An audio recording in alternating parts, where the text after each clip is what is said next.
Good morning, you guys. Welcome to another video. So, let me give you an update. I am still unemployed and I am finding ways to keep myself occupied and to keep myself productive these days. I still have not got any calls yet.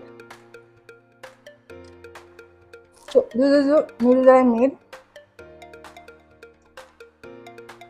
in my previous video.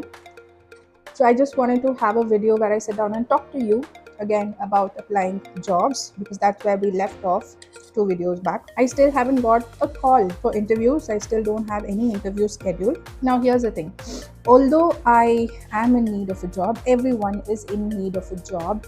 I would request everyone, especially the youngsters right now, to please consider your job as just a job. This whole thing about a company calling you family, oh, that is so cringe. It is like the toxic relationship that you have with your in-laws. They call you family, but they're never there for you. I'm just being practical and honest about it. A company is only a company. It only pays you for the job that you are doing. You're not a slave for that company, and that company also are not doing a favor to you because you are investing your time, your skills, your intelligence to the company for the company to grow, and they are paying you for that. So I am still shocked with the companies that treat employees as slaves is a very strong word, but they still treat employees as if the company has done a big favor to the employees by giving them a job. And LinkedIn is a place for these kind of companies, for such managers to vent out their frustration. I always see, some guy sitting in a very high position, putting up a post stating that the youngsters these days, the Gen Z these days, don't have the decency or the professionalism to request for a leave, and they do not wait for the management to approve the leave, but they just take the leave. You know how absurd that sounds? Like, you work in a company, you sign up for their policies, and then when you need a leave, you have to wait for their approval. And that's not even the sad part. The sad part is that when you are being genuine and when you are giving a genuine reason to take a leave, that manager, for some reason or some frustration that he has in his life, he decides, I'm not going to approve the leave. I mean, you're not doing any good for anyone, neither you, nor the company, nor the employee. I mean, you don't have the right to actually decide if that reason is genuine or not. You just have to trust them with their face value. Like, you have placed your trust in this employee. You have hired them after multiple interview rounds. You know that the employee has a skill.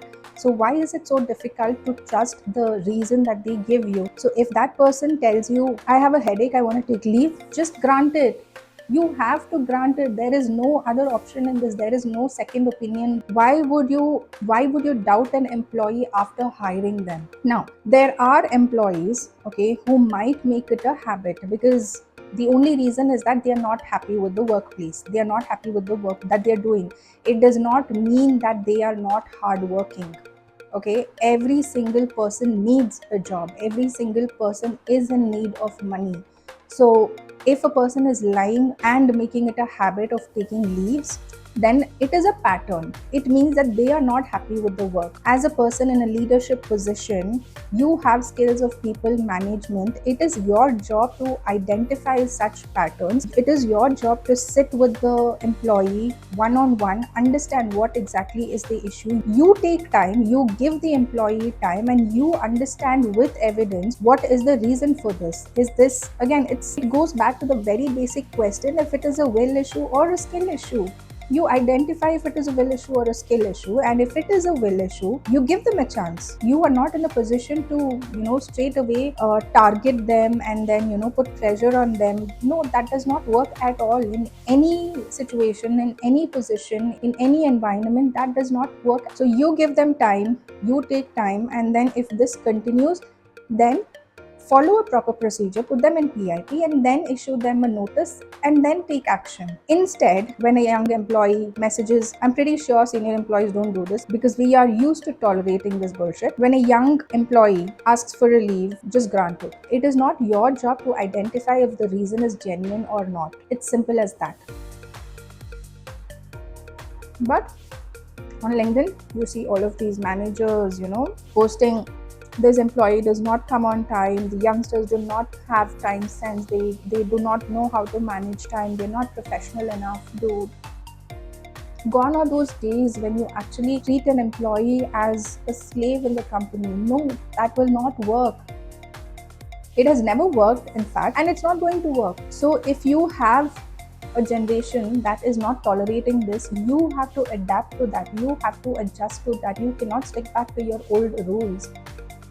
That's how you grow, that's how you find employees that give their best to the company, and that's how the company grows. It's very simple. And in the same way, while finding jobs, okay, so 99% of the reason why an employee quits a job is because of the manager. Maybe 1% it could be with the compliance issues. 99% it is because of the manager, a shitty manager. And you end up leaving the job because you do not tolerate, you have dignity, you have self-respect, you cannot tolerate such bullshit, you quit the job. And then during interviews for your next job, there is a question, they ask, why did you leave your last job? We are not supposed to talk bad about the past company because it will look bad on us, even though everyone is aware that 90% of the employees resign because of shitty managers. So as a company, you encourage a shitty manager sitting at a very high position, having such control. You allow him to do all of this bullshit, and in turn the employees resign, and then we have to take that blame in our next role. And because of this, most of them have gaps in their resume. Or even if not gaps, you have employees where their average tenure is around 2 years, 3 years. And it does not always mean that, that employee is not adjusting. Everyone wants to adjust, everyone wants a job. But due to shitty managers, everyone end up resigning. Everyone is aware of this. Yet we have to shut our mouth. We cannot blame the previous company. We cannot say anything negative about the previous company, but take up the entire blame on ourselves. And then our resume shows that there is an issue with us, while it never was. So that is so funny for me. And with all of this, you still have to keep applying for jobs. You draft so many cover letters for each application. And then now there is ATS. So before you even talk about your skills, before you even have a communication with the company, there is an AI that screens you. So you have to make sure that the resume has to be ATS friendly. And after all this drama, you're not even sure if you'll stick with the company or if the company will retain you. So how is someone to think that 9 to 5 is the way of life, especially the younger generation? So a piece of advice from me to the younger generation: do not let your job affect your life. It is just a job, you are getting paid for it, and that's it. And I'm going to close this video here, and I will see you very soon. Bye.